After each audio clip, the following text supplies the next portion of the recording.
Hello guys, welcome back to SWS Boxing. Delighted to get Jon Trethewey on ahead of his show.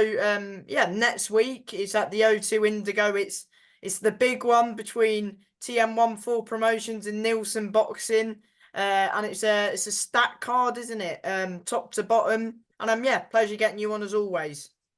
Good to see you, Sam. Hope you're well. Yeah, we're looking forward to the show.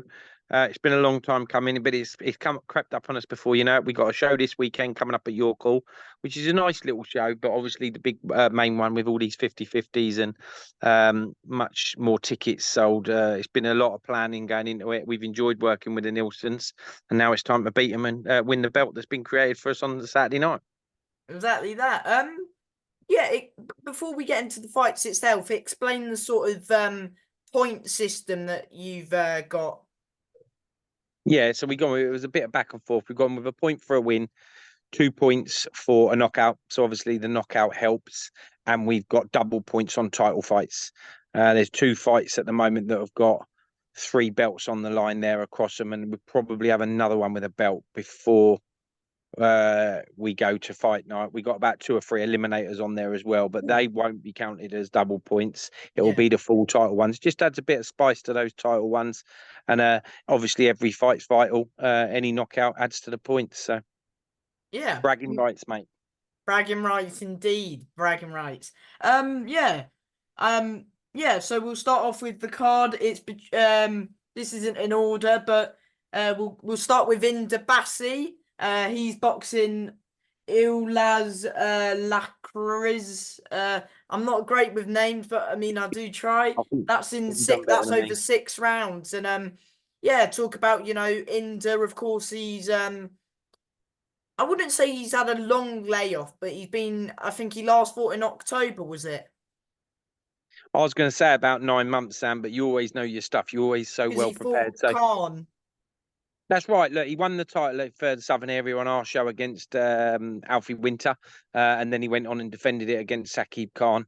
Both fights, there were cuts and clashes in both of them, but he won both of them fair and square, and he's got that belt. So he has now vacated that belt, and he is in a monster show in a few weeks' time. I don't think it's been announced publicly yet. A very big fight and a very big show for him.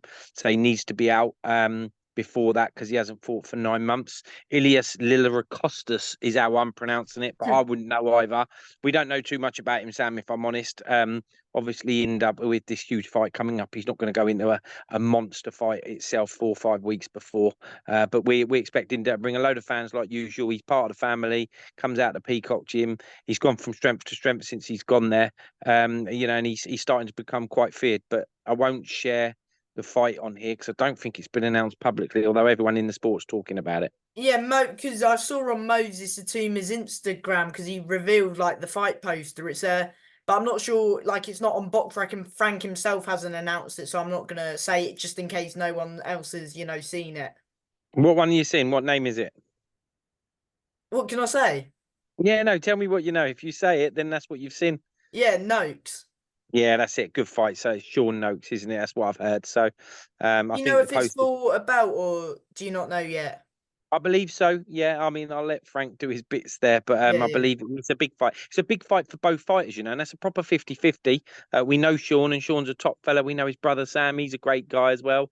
It's one of those fights where you wouldn't want anyone to win, but that's boxing. You end up fighting people and stuff like that. So we wish both them lads well. But Inda will put on a show for us on the O2 for sure. Yeah, but full focus on that, because if he doesn't get through his opponent, then that fight won't be able to happen, will it? So, Yeah, good point. It wouldn't do. I mean, there's always the risk that he gets cut or something like that as well. So they're going to have to be cautious. But like you said, he hasn't fought for 9 months. So I imagine the thinking would be, if he hasn't fought for 9 months, if you had another few weeks and it's nearly 10 months and you're going into a real 50-50 fight for a title by the looks of it against someone of the quality of Sean Noakes, that probably wouldn't be the best preparation.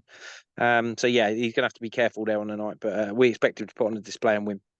Yeah, I mean, exactly that, against an unknown opponent. So, it is difficult preparing for an unknown opponent, but I'm sure he'll be up for it. I mean, he's been looking good in his last fight. I mean, he stopped Winter. Yes, there was a head clash and stuff with that, but nonetheless, he still put, Winter down with a jab and looked quite strong in that. I mean, no one does that at Winter, I mean, that's some statement, isn't it?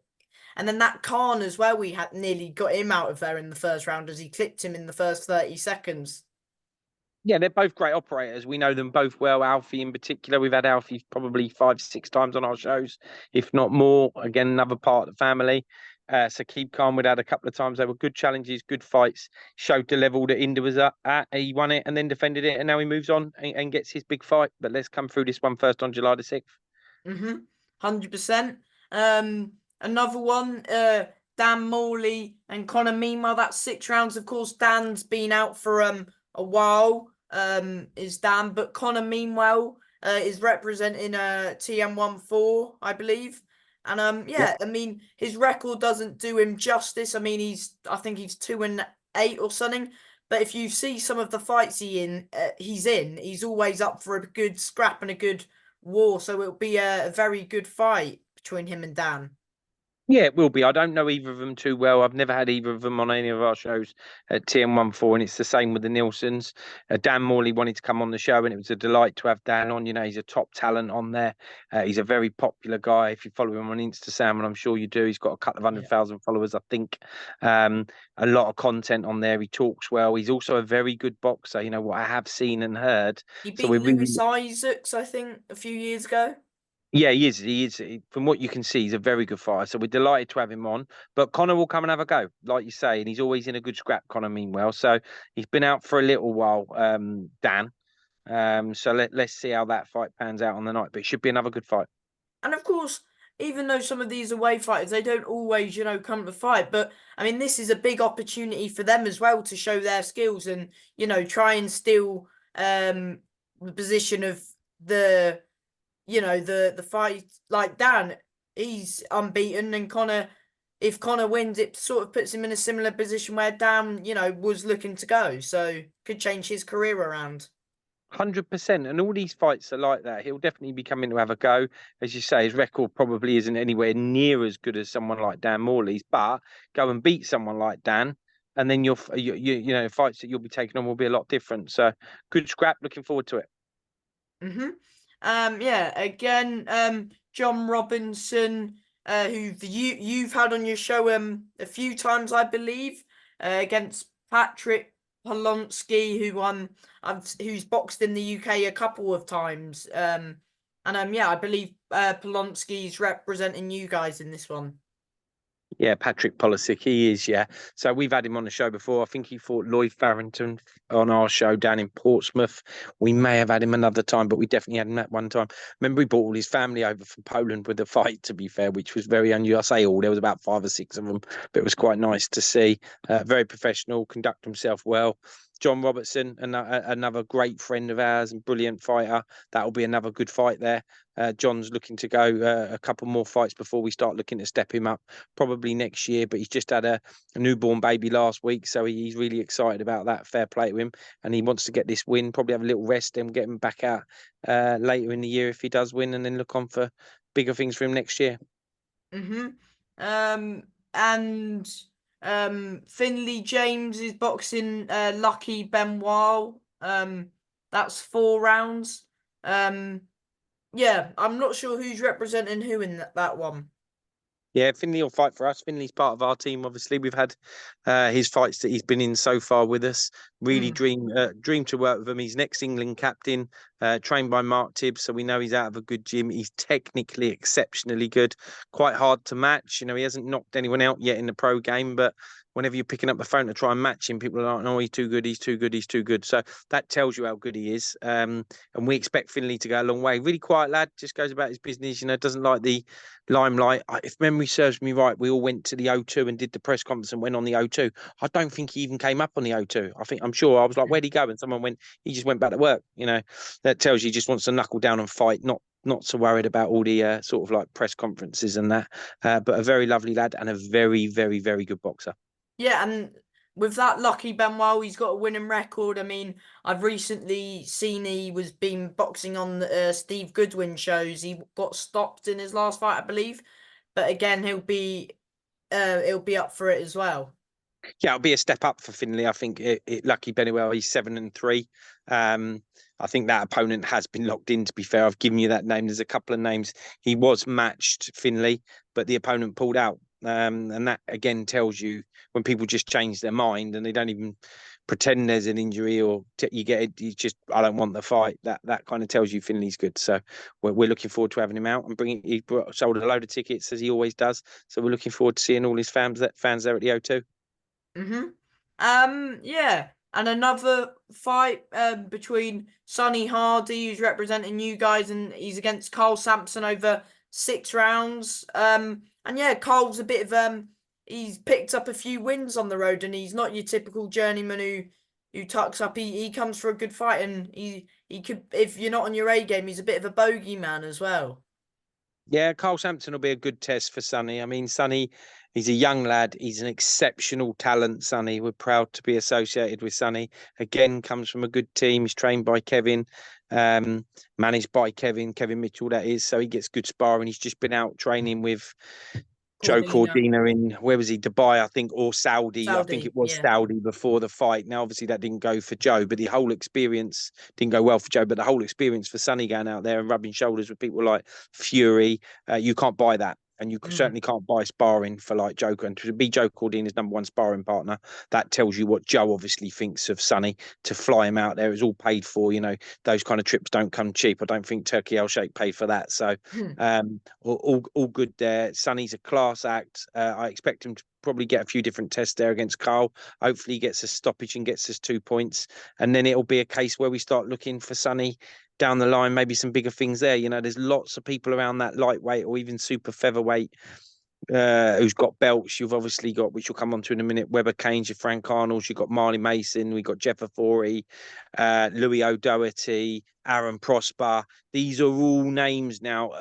They all spar. That's the problem. So, you know, like Marley Mason, he's always sparring Sonny, for example. So I'm sure if I tried to make that fight, it isn't easy because they're probably friends, you know.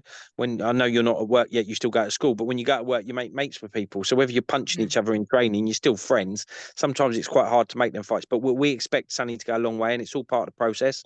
Let's get another win, hopefully a knockout, Sonny. 2 points for us, please, and then we'll see what comes later in the year. Yeah, and you've got an undefeated v undefeated, I believe, Louis Maldoni, who's been on your shows a couple of times again, and on a Neilson show as well before. He's against Darren Smith, who's from I think he's from Wakefield, is he? Yeah, and a step up for Louis. I mean, Darren's undefeated, right? What is he? You're the Oracle. 2 wins and 2 draws, is it, Sam? Yeah. Yeah. That this will be a different test for Louis. We think Louis is a class act as well, a bit like Sonny. He's a couple of fights behind Sonny, I think, in terms of how experienced he is. Technically quite good, got a good heart, good engine, had some good tests, sells a bundle of tickets again. We expect him to come through that fight, and he'll probably, even though Darren's on my side, it's a good 50-50, and we'll see how that pans out. But he'll be looking again next year. Do you know much about Darren? I don't, mate, to be fair. You know, when we've looked around to find opponents, he had a winning record. He is undefeated. So I was like, fair play, you know. And for Louis to take that fight shows the quality of Louis, because sometimes you have fighters who are 7-0, 8-0, and they don't want to fight people with winning records. They certainly wouldn't fight someone undefeated.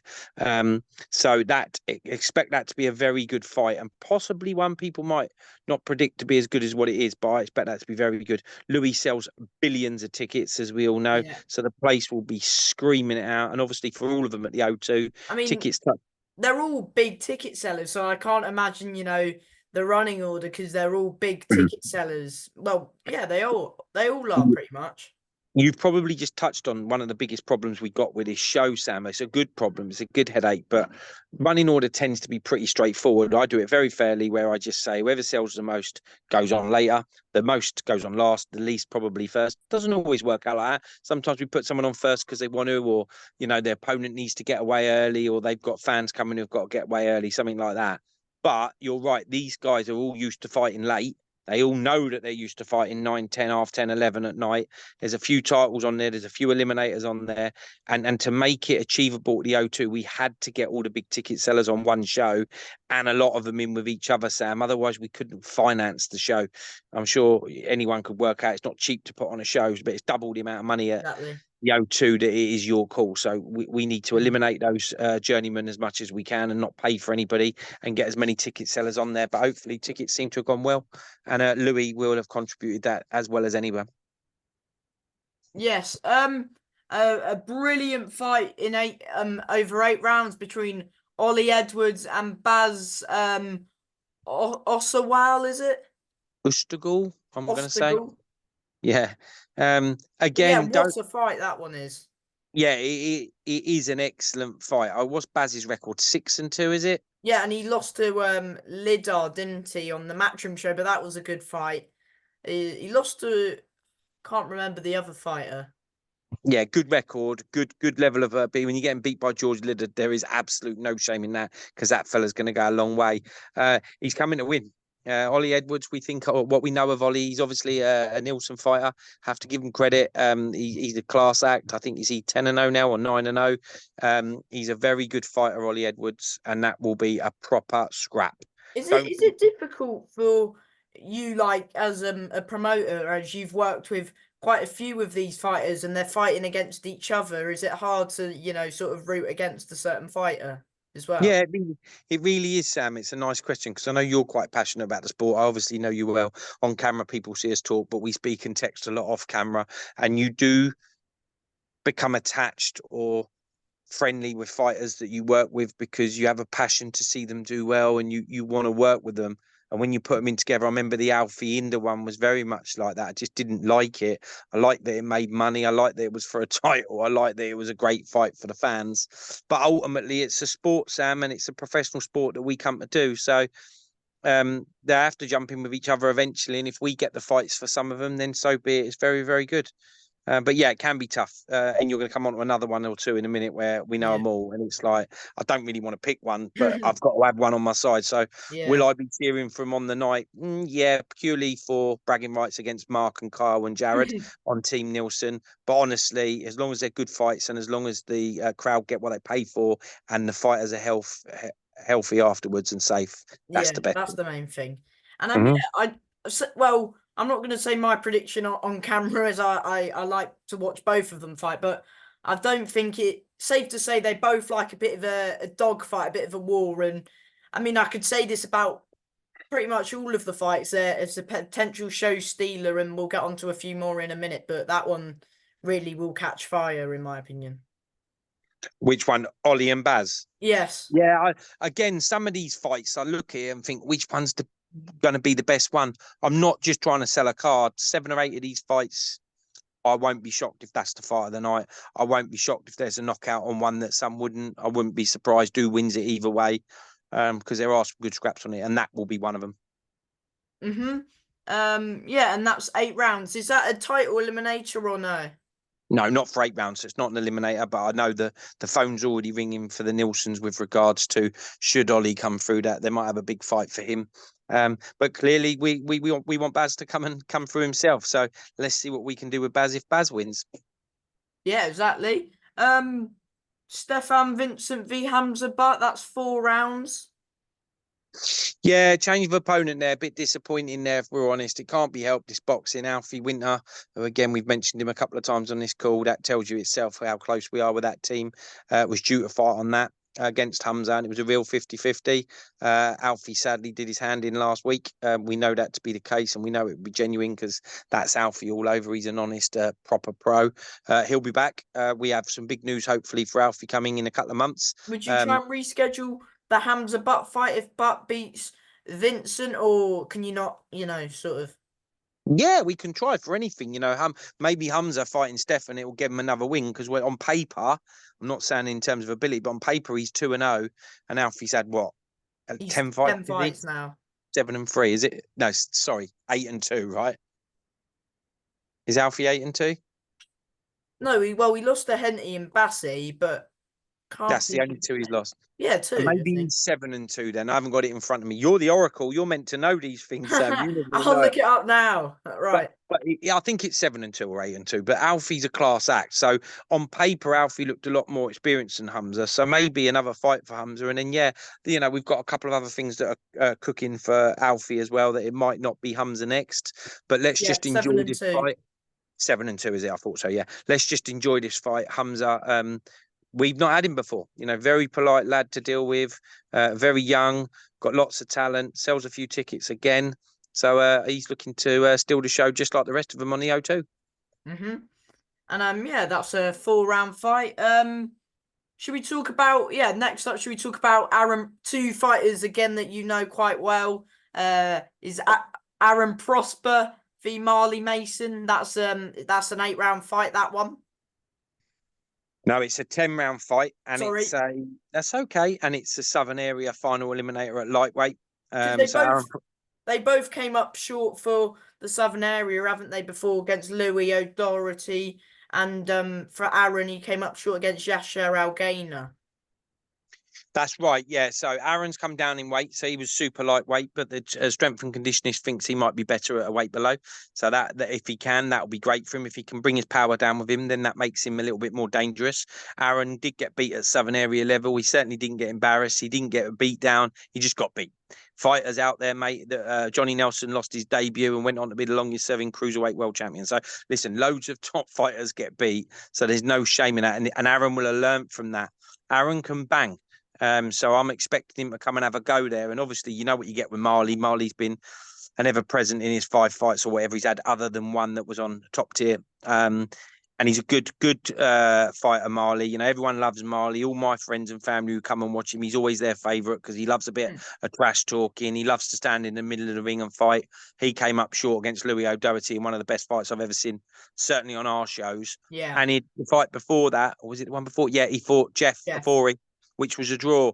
So, again, Jeff, he's a great fighter himself, Jeff. So where Marley's been fighting is at a very good level. So that will probably be a bit of a gunfight. How long it lasts, we'll wait and see. But another cracker on the night. So someone's going to get 2 points in that fight, I reckon. Yeah, exactly. And and final eliminator, as you said. Does that mean Louis will probably vacate it as like Aaron's? I think he's training in the same gym as Aaron. Yeah, good question, Sam. You know your stuff. So, it's always been, can we try and make it for a title instead? They're both coming off the defeat. So maybe the final eliminator was right, but it shows you the board immediately sanctioned that because they know how good both fighters are. Remember who you're fighting, etc., and how you perform. Doesn't mean you can't go back again. If Louis O'Doherty was going to vacate it, we would have maybe tried to get that belt. Louis still got that at the moment, and he's probably enjoying it, and so he should be. He obviously won it on our show and then defended it.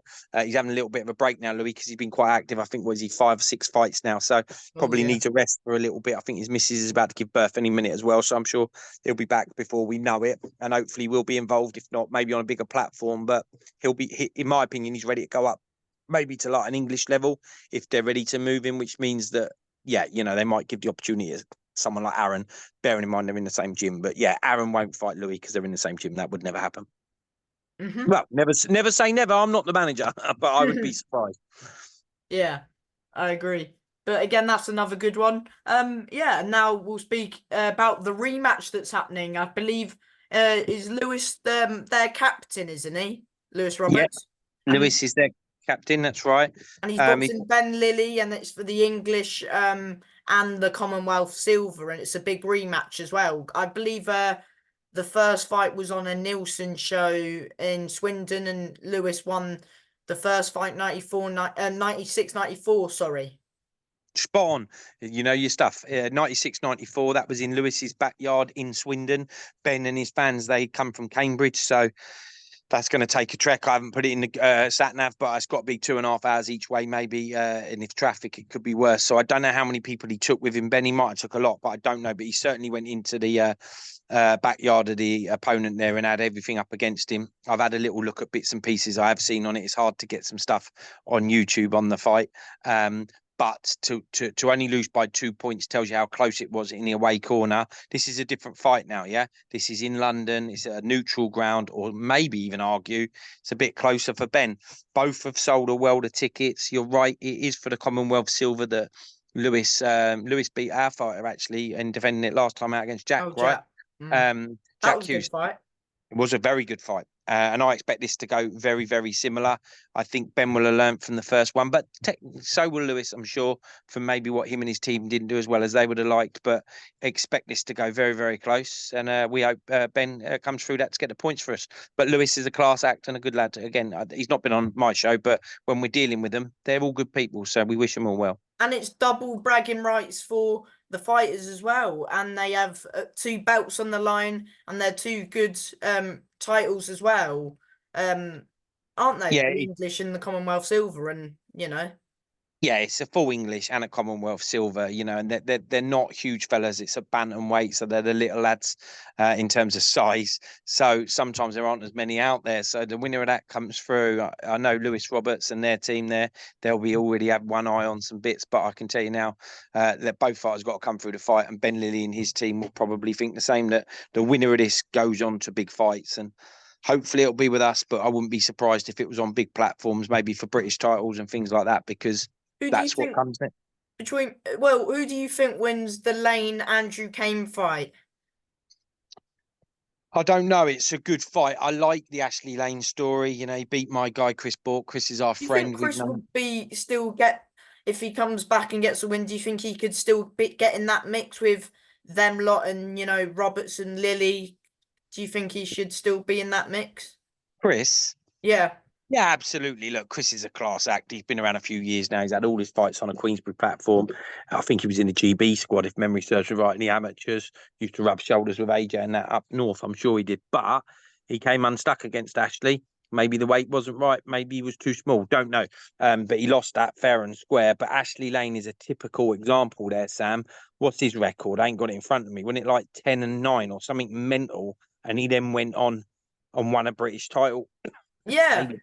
Maybe second, third time of asking. So Mm. if Ashley Lane can do it, so can anybody, including Chris Bork. And Chris will be back. My understanding is he's back in the gym now. I haven't seen Chris since that last fight, but I think he is back in the gym. So watch this space there. He isn't going to come back just to fight journeyman, is he? So Yeah. whether he needs sort of like a comeback fight, bit of a confidence builder, or whether they're ready to just chuck him straight in. What weight he'll be at, I don't know. But look, I would expect if someone like Chris Bork fought Lewis Roberts or Ben Lilly, no disrespect to either, Chris would go in a favourite. But both Yeah. these lads would probably argue that. And the winner of this fight, you then start thinking they're in a really good place. But even the loser can come again. If Lewis 100%. if Lewis lost, he loses his undefeated record, but it's 1-1. Maybe they could have a trilogy. If Ben loses, Lewis probably then showing that he's at British level. Because he'll have the English and he'll have the Commonwealth silver that he's won, defended. So, yeah, really cracking fight. That looking forward to that in particular. Well, same with quite a few of these the fights that we've been talking about in the last few minutes. They can come again and they'll get other opportunities because you like the fighters who take risks. If they're 3-0 and they lose one, you get them back on and you try and rebuild them back up. And that's what you've done with Frank. You've helped him build back up. I mean, he's now in a good position boxing Michael Webber Kane for the Southern area. So I mean, Yeah, and that's the next fight that I'm sure you were going to talk about. It's a cracker. It's a defence of the Southern Area super featherweight title for Michael Webber Kane. I feel like it could be something bigger, but that's what the belt is. Michael Webber Kane come of age against Rob Caswell. Rob Caswell was one of our guys. We'd had Webber Kane once, but Rob's been with us lots. Proper 50-50 fight. I remember fight week, the whole world were telling me that Rob was going to beat Michael. When I'm about the gyms and I'm at the press conferences and I'm at the weigh-ins and everybody's giving their predictions. But Michael won that and won that handsomely. Rob will be back. He's already come back and had a good comeback yeah, fight. yeah. I think he picked up a little niggle, so he might be out for a bit longer, but he'll be back soon. But Webber Kane, he is definitely on the up. He looked very strong in that last fight, and he dropped Caswell about 3 or twice. Yeah, which proves how good he was on the night or how good he is in general. He has a lot of man strength. He definitely has power. But Frank's tricky, right? Frank is very, very skilled. We've had Frank before. And he's We built love. his way back up since that defeat on the the Frank Warren show. He lost that, but he's come back with I believe it's 2 or 3 good wins on points. Yeah, a lot of people, the fact you've just mentioned it then, sometimes whenever Frank's name comes up, people still talk about that defeat. And I get it. Listen, if you've had 8 or 9 wins against journeymen or up and comers or even your prospect, it's always maybe the dramatic stuff that are remembered. But he's had a couple of good comeback fights. He's technically very good, Frank. He's very skilled. He gets his head down and cracks on with it. That is a proper 50-50 fight. Again, I don't really want to pick a winner because I love them both. Michael's fighting for us on the night, Yeah. so I need him to win so I can get that fight zone belt off that Dennis Hobson's going to give the winner because I've got to beat the Neilsons or I'll never hear the end of it. But both of them, whoever wins that, fair play. And again, just like the ones we've just mentioned, whoever loses, They'll they come still again. well, they can still move forward. Some of these fights, Sam, are so good that No, if you get beat, you see some of these fighters, a certain fighter beats a certain somebody, and even the loser ends up, going further than a certain somebody. Because like Cash and Bentley, they fought a few years ago in lockdown. Cash beat him, and you see who's been, fighting more often and who's been getting more opportunities recently and progressing more. You'd say Bentley's been, more active and getting more opportunities. So, you know what I mean, sort of thing. that's a good example. And obviously, Denzel's our friend, so that would be one that springs to mind. I was on the phone just before we went on this call with one of the managers of one of the fighters on this show, and we're talking about next fights and providing they come through it. I mean, there's always something in the background that you're planning because you need to strategize and work out what your next show and your next Yeah, but show you and see some fighters, they look over a particular fighter and go, "Oh, I'm signing contracts with then another opponent, lining it up, and then they come to fight night, they get beat by the person who yeah, you're right. That's a dangerous thing to do. But like I was just about to say, losing isn't the end of the world. The problem, I've said this a billion times and probably on interviews, so I'm getting boring now. But the problem is Mayweather finished undefeated, and then every fighter now thinks that if they get beat, that's it, they're finished. But like I always say, you'll learn more in that one fight than 7 or 8 before. So as long as you can learn from it and regroup and build from your mistakes, and it hasn't killed your confidence or worst, your health, like you physically can't come back. Like you say, I think of James DeGale and George Groves, that first one. I think it was for a British title. It was massive. It was at the O2. I was there. I'd had a couple of drinks to be fair, but George Groves won it. I had it. De Gea won the night, but you could have flipped a coin. It was that close. But De Gea went on and won a world title first and had like a more decorated career with that belt, that IBF belt, went on the road. George Groves did win a world title at the end, but if you go on career, he was probably more defined of 2 defeats against Carl Froch. Yet mm, James DeGale got beat and won the title first and went and defended it quite a few times. So there's another example, and there'll be many more, mate. yeah. And yeah, I'm not sure if I'm right in saying, but isn't Joe Bartel, he's your captain, and is it the main event of the evening against Reynolds, and is it for the final eliminator for the Commonwealth? Yeah, you got all your stuff bang on, mate. Spot on. So Joel it is for the eliminator for the Commonwealth. Joel is our team captain. This is just like a lot of the others are 50-50, Is but it there's the a main lot. event, or do you not know yet? Yeah, it is the main event. It will headline. We know that this fight will do a lot of tickets. This is the fight that's being talked about the sport in the gyms, which is nice to hear. We don't always, there are levels, Sam. When you go in some gyms, they wouldn't be talking about fights on our shows, but I know in some of these big gyms, they are talking about this. So we're delighted to have the fight.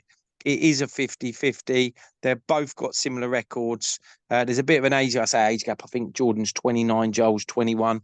They sparred quite a few years back, but I don't know who got the better of that. I'm sure they've both got a story on it, but Joel would have been quite young then. Joel's come on leaps and bounds. He's had all his fights with us as a pro. He's part of the family, like a lot of the fighters. I'd say We're his in, biggest win at the minute's Angelo Antonio, probably. what a war that was as well, right? So Angelo was a prospect himself coming to win, and he got the stoppage if memory serves right very late, wasn't it? In Very the late fourth. yeah, right near the end of the fight. Good fight, and this will have fireworks written all over it. I think at some stage they will stand and trade because they're both too good to let the other do that. I think they'll both sort of like let the lever go, and if it's in the middle of the ring, they both sold a bundle of tickets. They both have massive support and very well connected. Jordan Reynolds has got flipping a whole of Luton Town behind him and probably sells more than anyone. Joel Bartel obviously comes out the Origins gym with Mark Tibbs, so he's got a lot of good connections in the sport there as well. But even Jordan Reynolds, he's in the same gym as Daniel Dubois most of the Who's the time. So Commonwealth champion? at middleweight. Ryan Kelly's got the Commonwealth silver. Is it No, not Denny. He's No, got the Tyler Denny European. didn't have it. He won the European on set. Good fight that, by the way. Yeah, He overcome Felix Cash. Be interesting to see where he goes. Commonwealth champ, can't isn't think it off the Hamza? top of my I think head. Hamza's got it. Yeah, Hamza, that's it. Hamza Shearer. I should know that. Someone else we know well, but yeah, I got there in the end. But both these fighters aren't ready for that yet. But It'll when you probably vacate it, maybe, when you think about the winner of this fight, they'll probably go for the about top Commonwealth 10. silver. Well, they'll probably go in the rankings on BoxRec about top 10-ish. Now, if you think I'm just going to try and rattle them off, but the top 10, you're going to have Eubank Jr., Liam Smith, Denny, Hamza Shiraz, uh, Denny's in there. Denzel Bentley, Tyler Denny, Kieran Heaney, Conway, Brad Paul's Heaney. Nathan Heaney, Brad Pauls. Yeah, the list is endless. That's probably 10 there. I don't know if either are ready for that fight yet, but this fight will determine whether they are, because the winner of this, both of these lads are better than where they're at. Both of these lads, in my opinion, are British level. I'll say that now. Whether they both get there, we'll see. But this is why hats off to them. They're taking a tough fight. They've got the right platform for it. That's why it's at the O2, because it was built for this card and show was built for rivalry from promoter to promoter, but top fighter against top fighter. And what better place when you're stepping up and telling your fans you're going for a real 50-50 than at the O2 to try and help you sell a few tickets. And we hope for the night, actually. We've got the if England win the group tomorrow, which Oh, it'll be fingers interesting. crossed. Well, let's hope so. It'll be interesting because the form's a bit inconsistent. But the quarter final, if we then win the last 16, will be on the same night as this. But we've already got the O2. For anyone watching this, we're going to get a poster out to announce it. It's a boxing/football event. All the screens are going to be in the O2 in the Indigo. Some of these places where you go and watch. Oh, you're on mute. Sorry, phone rang. Some of these box parks like Croydon and Wembley, you'll pay Yeah. like 20 quid to get in. It's totally free. You come in, you watch your boxing, you've got the football on as well, and you'll have a couple of thousand people hopefully for watching England win their quarter final. So, and Jordan Reynolds will probably bring half a flipping Luton Town with him. So, And Joel brings quite a few as well. oh, Joel's a monster ticket. They're both. That's why it's already a headline, Sam. If I'm honest, there's one or two fights that are actually for titles. That isn't for a full title. So you might sit there and think, well, but that is worthy of a full title. They're Yeah. taking the fight at the right time. Just because there's not a full belt on it doesn't mean it's not good enough. And the fans have spoke with their money and bought tickets to come and watch it, and we'll enjoy that. And obviously, Team Joel, he's my captain, so let's see what he can do. But we wish both fighters well. And yes, before I let you go, do you want to say to the fans what time the doors open next week, what time the first fight will be next week, and if if people can't get down, is it getting streamed? Course, yeah. So it'll be streamed on Fight Zone and TalkSport. So we thank our partners there. Dennis Hobson, give him a shout out. He's paying for all that to be done. So two big platforms there for us to go on. Doors probably open about 3:30 because I think the first fight's going to be 4:04. Sam, there's a lot of 10-rounders on there. There's a couple of 8-round, well, one 8-rounders, a few 6-rounders. So we got the football on as well. So it will be a long afternoon into the evening. So it probably finish quite late. And I'd expect the main event to probably ring walk about 10:30, 11 o'clock. And yeah, John, thank you for your time, and yeah, good luck with your team, and the best team will win on the night. Top man, Sam. Good to see you. Speak soon. Bye, mate. Bye bye.